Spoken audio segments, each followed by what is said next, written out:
Queridos hermanos y visitas, quiero invitarles a poder abrir sus Biblias en el libro de Juan, capítulo 3, versículo número 3. Vamos a tener acá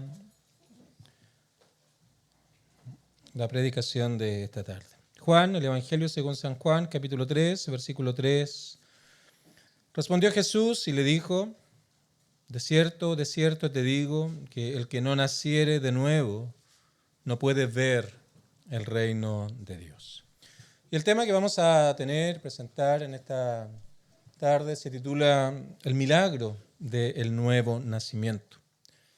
Porque obviamente la conversión es un milagro, la vida que Dios da, la salvación que Él provee, es el mayor milagro que nosotros podemos conocer. Por cierto, mucha gente busca milagros corporales, de sanidades. Mucha gente llena estadios siguiendo a personas que dicen que pueden restablecer la salud, etc. Pero aquello no es para nada comparable con la obra que nuestro Salvador, que nuestro Dios hace en favor de aquellos que están lejos de Él, para atraerlos y estar en comunión con Él. Y aquí tenemos precisamente un pasaje muy hermoso, un pasaje que presenta de manera vívida y fácil de entender lo que es la obra del Evangelio. Cuando hablamos de Evangelio, también quiero mencionar que estamos hablando de un mensaje distintivo. Hay un mensaje que tiene que ver con la salvación del hombre, un mensaje que tiene que ver con la salvación de aquel que está lejos de Dios. Así que cada vez que nos reunimos en este horario, precisamente hablamos de este mensaje de salvación que es tan solo por la gracia de Dios y mediante la fe en Cristo.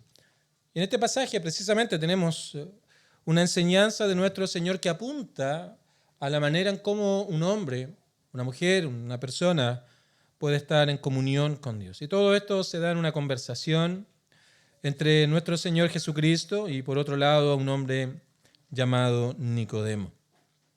Así que quiero brevemente hablar acerca de Nicodemo para poder establecer quién era él, ver el contexto y podamos luego introducirnos a los versículos que siguen a continuación, porque Nicodemo era un religioso en los tiempos de Jesús, una persona a las cuales se le llamaba fariseos. Era un grupo religioso muy estricto que había añadido a las leyes de Dios tradiciones humanas, de tal manera que ellos tenían interés en estos asuntos, ellos tenían interés en estos temas, ellos tenían una manera de pensar que estaba en sus pensamientos todos los asuntos religiosos. Y se caracterizaban por una obediencia a estas tradiciones que ellos habían creado. Y era una obediencia externa, por cierto, a todos estos asuntos. Pero todo ello no era más que por un interés propio, un interés personal. Estos hombres amaban los aplausos, amaban los primeros lugares en la sinagoga, amaban los aplausos, amaban que las personas pudieran darle reconocimiento. Así que todo esto lo hacían tan solo por su propio interés y no pensando realmente en el Dios a quien ellos decían servir. Y Nicodemo tenía un pensamiento junto con los religiosos de aquella época que la entrada al reino de Dios tenía que ver con asuntos físicos, por ejemplo, ser judío. Y ellos se jactaban precisamente de tener un linaje que les permitiera ser el pueblo elegido de Dios. Así que era un pensamiento que tenían, que todo esto era por herencia. Por otro lado, había otro pensamiento, que la entrada al reino de los cielos tenía que ver con el conocimiento que ellos tenían de la palabra de Dios, el conocimiento que ellos tenían de estas cosas. Y por otro lado, también confiaban en las ceremonias, en todos esos ritos que ellos practicaban. Así que la fe cristiana la basaban, o esta fe que ellos tenían, esta fe basada en asuntos externos, asuntos de este tipo. Así que cuando ellos pensaban en el reino de Dios, cuando los judíos y estos grupos religiosos pensaban en el reino de Dios, todo lo miraban en asuntos territoriales, en asuntos étnicos y en meras ceremonias externas. Así que el Señor, cuando comienza su relato aquí, nos presenta a un hombre llamado Nicodemo, y este es el tipo de personas con la cual ahora él va a establecer una conversación. Así que este hombre, dice el versículo 2, que vino a Jesús de noche. Y estos detalles a veces pueden pasar desapercibidos, pero podemos obtener también de ello información, podemos obtener de ellas cosas que puedan ser importantes para poder sostener lo que el Señor está enseñando aquí. Por un lado, ellos amaban el nombre, amaban el reconocimiento, y que sea identificado con Cristo, que sea visto cerca de Cristo. Por cierto, iba a ir en contra de esto que ellos buscaban. El Señor no era una persona que era popular para ellos, era popular para el pueblo por las cosas que hacía, pero no para el grupo religioso de los fariseos. Así que eventualmente que lo identificaran públicamente con Cristo iba a significar perder los beneficios del reconocimiento. Pero también podría ser el caso que el Señor nos ilustra la condición del alma de esta persona en tinieblas, algo que encaja con lo que el relato también nos cuenta. Así que él vino de noche y se dirige al Señor y le dice: Rabí, sabemos que has venido de Dios como maestro, porque nadie puede hacer estas señales que tú haces si no está Dios con él. Y comprendemos aquí el mal concepto que él tenía del Señor. Él no creía que él era el Mesías, no creía que era Dios. Más bien lo veía como un profeta tal vez, a no ser que Dios esté con él. Así que el Señor conocía el corazón de este hombre llamado Nicodemo, porque Él lo conoce absolutamente todo. Él no confirmó ni validó la profesión de fe que hizo acerca de él. Y de hecho, cuando vemos en el capítulo número 2, el versículo 22, nos encontramos que muchos creyeron en su nombre al ver las señales que él había hecho. Dice, cuando resucitó de entre los muertos, sus discípulos se acordaron que había dicho esto y creyeron la escritura y la palabra que Jesús había dicho. Versículo 24, pero Jesús mismo no se fiaba de ellos porque conocía a todos y no tenía la necesidad de que nadie le diese testimonio del hombre, pues él sabía lo que había en el hombre. Entonces vemos a nuestro Señor aquí conociendo lo más íntimo de nuestro ser, lo más íntimo de nuestros pensamientos. No hay nada que el hombre pueda ocultar delante del Creador. Y no solamente conoce las cosas que hacemos externamente, sino que también conoce las intenciones del corazón, las razones, los motivos, los por qué es que nosotros hacemos las cosas. Así que este es el Dios al cual nosotros servimos. Es el Dios del cual hoy día estamos hablando, que Él lo conoce todo, lo conoce absolutamente todo, y también conoce que todo esto tiene una fuente, tiene un origen, y es la incredulidad del hombre hacia el Salvador. Así que Él ve el problema, en primer lugar, del corazón, de un corazón que no conoce a Dios, de un corazón no regenerado, de un corazón que es la causa de todos los males que nosotros podemos ver en la sociedad. Allí está la explicación que la Biblia nos da a la maldad, a la violencia, a todo lo que escuchamos en las noticias día tras día, los asesinatos, homicidios, la pérdida del valor de la vida y un montón de cosas. Tiene que ver con un problema del corazón. Usualmente la gente culpa al contexto donde ha crecido, al contexto donde ha nacido, al contexto sociopolítico en el cual se ha criado. Y por cierto, estas cosas pueden ayudar a potenciar cosas, pero que están en el corazón. Es de allí donde vienen todos estos asuntos. También conoce la incredulidad de las personas que le impedían ver que estos milagros que el Señor hacía eran ilustraciones de su propio corazón y la necesidad que ellos tenían de que obrara ahora en su alma. Así que el Señor ahora va a continuar hablándole a este hombre, va a argumentar cuál es la única manera de poder estar en comunión con Dios. Este hombre tenía un cierto reconocimiento acerca de quien él sabemos que has venido de Dios como maestro. No lo veía como Dios, no lo veía como Salvador, como el Mesías prometido, pero todo lo hacía por las cosas que él hacía. Entonces, el Señor ahora va a mostrarle cuál es la única manera por la cual el hombre puede estar en comunión con Dios. Y la respuesta es obvia. El hombre necesita un nuevo corazón. Porque sin Él no hay perdón, no hay reconciliación y no hay vida eterna. Y por eso entonces Él va a llamar la atención a lo que va a mencionar. Versículo número 3. A lo que Nicodemo dijo, el Señor ahora responde diciendo: de cierto os digo. Este es un judaísmo para expresar algo importante. Nosotros hoy día tal vez levantamos la voz para remarcar algo relevante. Cuando escribimos, subrayamos. los tiempos judíos, entonces, cuando se iba a decir algo muy importante, se hacía esta mención: de cierto os digo. Así que lo que el Señor va a decir a continuación, palabras breves, son palabras muy importantes que deben ser consideradas también por cada uno de nosotros. Estas palabras también llaman y deben llamar la atención de quienes hoy escuchan el Evangelio. De cierto te digo. De aquí está el mensaje, la respuesta de nuestro Señor: el que no naciere de nuevo no puede ver el reino de Dios. Y este fue un golpe a Nicodemo, porque ya mencionamos, él pensaba que pertenecía al reino de Dios por un asunto de herencia, por un asunto étnico, por las ceremonias que él había hecho en su vida de religioso, pero también por el gran conocimiento que podían tener de la ley de los profetas, en aquel entonces lo que era la palabra de Dios. Así que el Señor va a dirigir su mensaje directo a este hombre, para mencionarle que el que no naciere de nuevo ni siquiera puede ver el reino de los cielos, ni siquiera puede contemplarlo a la distancia, ni siquiera puede mirarlo a lo lejos. El que no naciere de nuevo no puede ver el reino de Dios, no puede ver el reino de los cielos. Así que si alguien de acá se pregunta: ¿cómo puedo ir al cielo? ¿Cómo puedo tener comunión con Dios? ¿Cómo puedo alcanzar vida eterna? La respuesta es clara de nuestro Señor aquí: debes nacer de nuevo. Y ese es el milagro del nuevo nacimiento, del cual quiero hablar a continuación. Quiero en primer lugar definirlo. ¿Qué es nacer de nuevo? ¿Qué es el nuevo nacimiento? Y ese es un acto que Dios hace, por el cual imparte vida espiritual a hombres que por naturaleza están muertos en sus delitos y pecados. ¿Ves el contraste? La realidad del hombre en su corazón, en su incredulidad. Efesios lo presenta como estar muertos en sus delitos y pecados. Estar preso de todas estas cosas.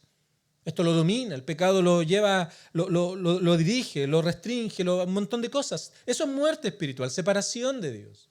Pero ahora nos habla de vida. Y esa es una obra que Dios hace, donde imparte vida espiritual a hombres, mujeres, seres humanos que están muertos en sus delitos y pecados. Y por eso es un milagro. Es algo sobrenatural que Dios hace. Es algo maravilloso que Dios hace en la vida de hombres. Como diciéndole el Señor a Nicodemo: mira, tú tienes gran reconocimiento, Nicodemo. Eres un hombre aplaudido por el pueblo.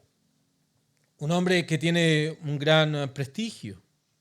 Tienes una buena vida, una moralidad externa, tal vez a los ojos de los hombres, irreprensible. De hecho, Pablo era uno de estos fariseos, un hombre religioso, de la casta sacerdotal. Se cree que pertenecía al concilio, al Sanedrín, un hombre, pero intachable. Él mismo se define a sí mismo como antes de su conversión irreprensible ante la ley. Un hombre que tenía una herencia de la tribu de Benjamín. Su conocimiento era pleno y había cumplido todas las ceremonias. Así que, obviamente, aquí a Nicodemo le está diciendo: tú tienes una vida externa excelente. Pero Nicodemo, nada de esto te sirve.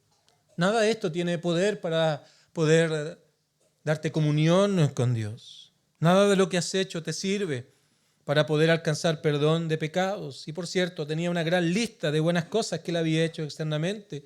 Así que nuestro Señor pone aquí entonces el argumento final, el golpe final, y le dice: a no ser que haya una nueva vida en ti, que no haya un nuevo nacimiento, un nuevo corazón. Ahora, ¿cuál era el problema de Nicodemo? ¿Y cuál es el problema de cada uno de los seres humanos? Porque el ser humano dice: yo no soy una mala persona. Hemos hablado con tantas personas, tanto aquí en la iglesia como cuando llevamos el Evangelio en lugares públicos, en las plazas y otros lugares. Pero yo no me considero una mala persona, dicen ellos. Hago bien a mis vecinos, me porto bien, no le hago mal a nadie, vivo mi metro cuadrado. Pero ese es el gran error que comete el hombre. Porque básicamente se compara contra tal vez otra persona. Y en esto somos bastante selectivos. Siempre elegimos a lo peor para poder vernos mejor.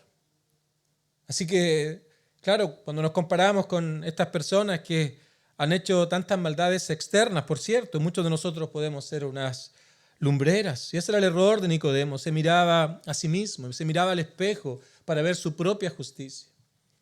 para decir, no, mira, qué bueno que soy, yo no le hago mal a nadie. O tal vez se comparaba, como ya mencioné, con otras personas. Pero la nueva vida que el Señor nos da nos hace vernos ahora bajo el espejo de la ley de Dios, bajo el espejo de la palabra de Dios. Y es ahí entonces donde comenzamos a ver el pecado que hay en nuestro corazón. Quiero citar a Pablo una vez más, porque él menciona, este hombre que decía que era irreprensible en cuanto a la ley, que cumplía este asunto étnico, venía de la tribu de Benjamín, era un hombre que tenía gran conocimiento, pero cuando se enfrentó a la ley de Dios, él reconoce y dice, por la ley supe que había codicia en mí. Fue por la ley que pudo ver el pecado de su corazón, el problema de su corazón. Así que todo esto que Nicodemo, ahora volviendo al texto, pensaba de sí mismo, no era algo más que físico, algo temporal, algo terrenal. Así que el Señor va a aclarar ahora este asunto. Porque este hombre tenía este pensamiento. Porque el versículo 4 dice, siendo maestro, experto en la ley, él dice, ¿cómo puede un hombre nacer siendo viejo? Esta es una típica pregunta que hace un niño cuando le hablamos del nuevo nacimiento. ¿Cómo puedo volver al vientre de mi madre? ¿Cómo lo ven? Y esta fue la pregunta que hizo Nicodemo. Un hombre preparado, se supone, un hombre experto en la ley, pero ¿cómo puede un hombre nacer siendo viejo? Y el Señor lo que va a hacer a continuación es mostrar que la naturaleza del reino de Dios ahora no es un asunto étnico, no es un asunto de conocimiento externo, no es un asunto de ceremonia, sino que la naturaleza del reino de Dios es un asunto espiritual. ¿Cómo puede, dice Nicodemo, un hombre nacer siendo viejo? Versículo 5, entonces respondió nuestro Señor y dijo lo siguiente: de cierto te digo, que el que no naciere de agua y del Espíritu no puede entrar en el reino de Dios. Este Nicodemo, que no entendía cómo podría suceder, porque se pregunta, ¿puedo acaso entrar en el vientre de mi madre? No tenía idea de cómo estar en comunión con Dios. Y nuestro Señor entonces pasa a mostrar que el nuevo nacimiento es un asunto espiritual. ¿Y qué hace el Señor? Lleva a este hombre experto en la ley al Antiguo Testamento para mostrarle que algo que él debía saber no lo sabe. Y eso es lo que encontramos en el versículo 5. El que no naciere del agua y del Espíritu no puede entrar en el reino de Dios. Nacer de agua y del Espíritu, de otra manera, como expresa aquí lo que era nacer de nuevo. Esto no era un mensaje nuevo, era un mensaje que el Señor trajo como algo novedoso, simplemente es algo como la salvación siempre ha ocurrido, y de esa manera entonces también lo dice el profeta Ezequiel siglos antes de este evento que estaba ocurriendo aquí en Juan 3. Así que Nicodemo debió inmediatamente recordar las palabras de Ezequiel. Era un experto de la ley de los profetas, donde el Señor dice, y leíamos en nuestra segunda lectura, daré un corazón nuevo, daré espíritu nuevo dentro de vosotros, quitaré de vuestra carne el corazón de piedra y daré un corazón de carne. Pero Nicodemo no era capaz de relacionar estas cosas con respecto al reino de los cielos. Para él todo era un asunto étnico. Ahora, ¿qué quiere decir el Señor acá con respecto a nacer del agua y del Espíritu? Precisamente es lo que el Señor hace en el hombre, lo que Dios hace en las personas que nacen de nuevo. En primer lugar, con respecto al agua se refiere al lavamiento. El Señor lava nuestros pecados, y con respecto al Espíritu nos da un nuevo corazón, una nueva vida, básicamente para enseñar que el nuevo nacimiento no es algo que el hombre pueda hacer por sí mismo, no es algo que pueda generar por sí mismo, sino que es una experiencia espiritual, es una obra sobrenatural de Dios que nos despierta a esta realidad en la cual estamos, a esta realidad de perdición en la cual el hombre por naturaleza está, y luego comienza a guiarnos al arrepentimiento. Cada día más claro, nuestra realidad delante del Señor nos guía al arrepentimiento cuando vamos a Él con dolor por nuestro pecado, por nuestra incredulidad, y confesamos nuestros pecados al Señor. Y en la medida que hacemos esto, también el Señor nos guía a Cristo para poder confiar en que todo lo que Él hizo allí en la cruz del Calvario es suficiente para poder ser perdonado, limpiado de maldad y poder hallar comunión y salvación con Dios. Así que el nuevo nacimiento, esta obra que Dios hace, es un nuevo inicio, es una nueva vida. Y esto se contrasta con la actitud típica del hombre. Si hay un problema, el hombre intenta arreglar su situación. ¿Cuántas veces hemos escuchado esta excusa cuando le hablamos el Evangelio a algo? Mira, déjame ser un poco mejor para luego acercarme a la iglesia. No soy digno de ir al Señor. Como si alguien fuera digno. Nadie lo es, ya hemos trazado la realidad del hombre. Pero eso es una excusa que levantan tratando de arreglar su corazón como que pudieran hacerlo. Es como construir sobre una casa podrida. Dejar un par de cosas por allí y construir algo sobre esos palos llenos de termitas. Por cierto, eso no va a servir. Se podrá ver externamente hermoso, pero rápidamente aquello va a colapsar. Así que nacer de nuevo es una nueva vida, un nuevo inicio que el Señor da. ¿Y cómo viene la nueva vida? Dios la da a quienes vienen confiando en lo que Cristo hizo en la cruz del Calvario. Y esto es lo que el Evangelio nos tiene que decir. Que en esta terrible realidad en la que el hombre se encuentra, la terrible condición en la que el hombre vive lejos de Dios, ahora podemos hallar descanso para nuestras almas cuando confiamos en todo lo que Cristo hizo en la cruz del Calvario. Eso es fe. Yo conozco lo que es el mensaje del Evangelio. Escucho lo que el mensaje de la palabra del Señor tiene que decirnos respecto a mi propia realidad, respecto a quién es Dios, respecto a Cristo y lo que hizo en la cruz del Calvario. Lo conozco. En segundo lugar, acepto como el mensaje de la palabra del Señor, pero aquello no es suficiente. Ahora debo confiar. Es como aquella mano que toma a Cristo como el Salvador. Eso es la fe. No es la fe lo que salva, sino el objeto de la fe que es Cristo. Y confiar. Siempre ilustro estas cosas de esta manera. Si alguien se está ahogando, el primer paso que debe dar para pedir ayuda es saber que se está ahogando. Tener conocimiento de su realidad, de su incapacidad de poder salvarse a sí mismo. En segundo lugar, es reconocer y aceptar que ya no hay nada más que pueda hacer, aceptar su condición, su realidad, para poder pedir ayuda a otra persona.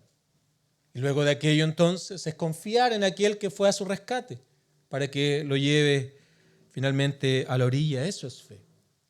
Confiamos en Cristo como el único Salvador, el único mediador que nos puede dar comunión con Dios, nos puede dar reconciliación.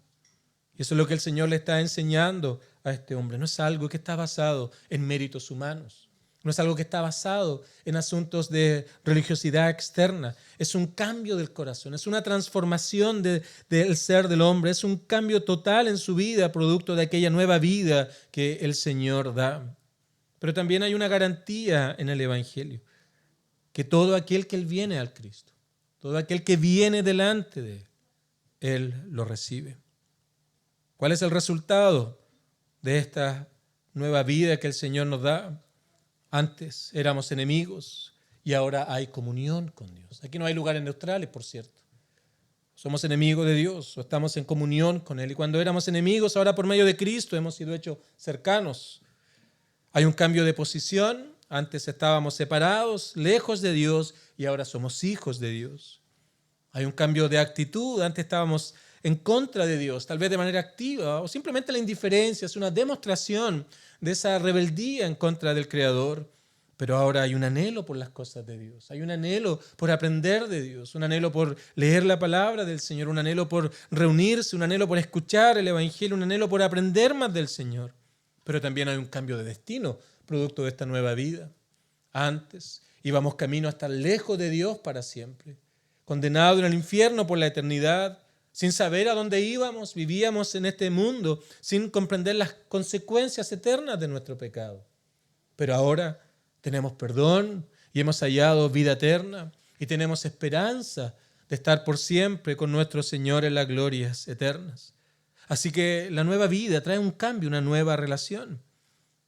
Y ahora quiero terminar mencionando la hermosa ilustración que nuestro Señor hace para demostrar lo que es una nueva vida. En primer lugar lo hace, precisamente hablando de nacer de nuevo. Y cuando una dama está esperando un bebé, ilustra precisamente la conversión, la obra que Dios hace en el corazón.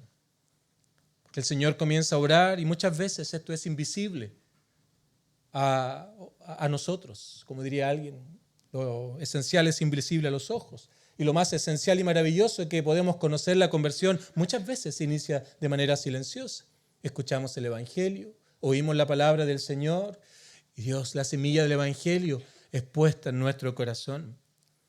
Asimismo ocurre luego que comienza el vientre a crecer, las evidencias se hacen claras, porque los cambios en la mujer se hacen evidentes. Luego el vientre comienza a crecer de tal manera de que se hace claro que ahí hay un bebé.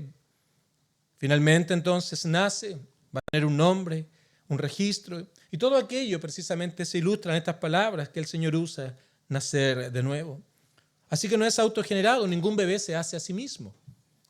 Ningún bebé puede hacerse a sí mismo como que pudiera ser hecho. Es el resultado de la unión de un hombre y una mujer. Y aquí también vemos cómo el Señor imparte esa vida en aquellos que han de creer.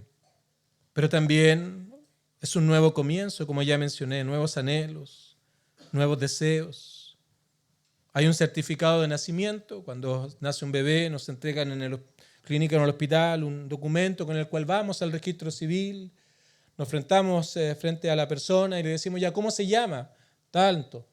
¿Cuáles son sus apellidos? Aquí está. Y nos van a dar un RUT, va a tener un registro, va a haber un certificado de nacimiento, va a tener familia, va a tener derechos. Se hace parte ahora como ciudadano de nuestro país y ahora aquel que es salvo, que tiene vida, se hace parte del reino de los cielos. Ahora está bajo el cuidado de Dios, está bajo los cuidados de nuestro Señor. Tenemos una familia, el Señor nos rodea de otros creyentes con los cuales queremos compartir los mismos anhelos, los mismos propósitos, los mismos planes. Nuestras conversaciones ahora van hacia otra dirección y nos apartamos de aquella antigua y vana manera de vivir para poder centrarnos en estos asuntos ahora que llenan nuestro corazón. También el nacimiento de un bebé expresa felicidad, expresa gozo. Así también hay alegría cuando alguien viene a la fe, cuando alguien cree en Cristo, cuando alguien nace de nuevo. Y esto no es falsificable, por cierto, porque las novelas de ciertos países, ¿no es cierto?, es muy popular que hayan falsos embarazos, se lo ocultan con cojines o cositas, pero llegará el momento que se va a dar cuenta que no es algo verdadero. Pero esta nueva vida que el Señor da comienza a evidenciarse por medio de los frutos. Por sus frutos los conoceréis. Y luego comienza el crecimiento propio de esta nueva vida. Al principio tomará leche, las verdades más elementales de la palabra del Señor, va a permitirle crecer en la fe, pero luego va a poder consumir y leer y aprender más de la palabra del Señor acerca de la vida cristiana, todo lo que Él demanda, todo lo que Él es, y nuestra vida va a empezar a crecer, a crecer. Vamos a descubrir la oración de una manera cada vez más clara, más hermosa. Vamos a poder entender la palabra del Señor. Y qué hermosa ilustración usó nuestro Señor para mostrar el milagro del nuevo nacimiento, el milagro de la nueva vida. Así que tenemos a este hombre llamado Nicodemo, un religioso, un hombre que pensaba hacer algo que no era, y vino al Señor de noche. Y el Señor le dice entonces, el que no naciere de nuevo no puede ver el reino de Dios. Y la pregunta es, ¿dónde está tu esperanza con respecto a estos asuntos? ¿Estará tal vez en ser hijo de padres cristianos y descansas en eso como ya que la tarea está hecha? ¿O descansarás en el conocimiento que puedas tener de la Biblia, poder recitarla de principio a fin y dominar la doctrina de la palabra del Señor y ser capaces de poder presentarla aún con claridad? ¿Descansarás en eso? ¿O tal vez descansarás en alguna ceremonia que habrás hecho en algún momento de tu vida, en algún lugar religioso? Y dirás, no, si yo fui tal día bautizado, hice la primera comunión y como que aquello fuera suficiente. Querido amigo, las palabras del Señor deben resonar en tu corazón en esta hora. Si no has nacido de nuevo, ni siquiera puedes ver el reino de los cielos.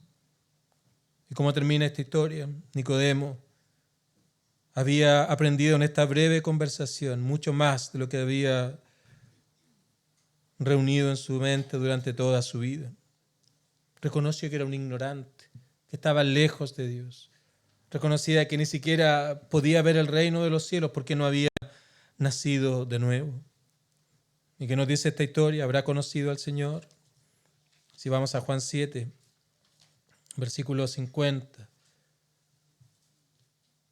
Le dijo Nicodemo, el que vino a él de noche, el cual era uno de ellos. Vemos aquí a Nicodemo en primer lugar, con una mirada diferente, pero en particular quiero ir a Juan 19, versículo 39, porque este hombre que había venido de noche, no queriendo relacionarse con Cristo, ahora estaba mostrando evidencias de un seguidor del Señor. También Nicodemo habla de su antigua vida, el que antes había visitado a Jesús de noche, vino trayendo un compuesto de mirra y de aloes, como 100 libras. Ya no tenía problemas en identificarse con Cristo. No tenía problema con identificarse con el pueblo del Señor. No tenía problemas con que fuera reconocido como un creyente, aunque todos sus amigos y todos sus compadres religiosos lo abandonaran. Para él lo más importante ahora era estar en Cristo. Se entregó al Señor, abandonó su meritocracia, abandonó la confianza en sus obras, y todo esto es porque él había creído al mensaje de Cristo y él había nacido de nuevo. Y así ocurre también con aquel que cree en el Señor, que tiene nueva vida. No podrá ocultar su lealtad al Señor para siempre. El miedo se irá, la valentía vendrá y comenzará a reconocer públicamente la gran obra que el Señor ha hecho en su corazón. Querido amigo, no hay otra manera de alcanzar salvación, no hay otra manera de tener comunión con Dios. El que no naciere de nuevo no puede ver el reino de los cielos. Este es el milagro del nuevo nacimiento. Y si tú vienes al Señor rogando por su perdón, que Él te dé esta nueva vida, confesando tus pecados y creyendo en Cristo, la garantía del Evangelio es esta: el que a Él viene, Él no le echa fuera. Que el Señor nos ayude a todos.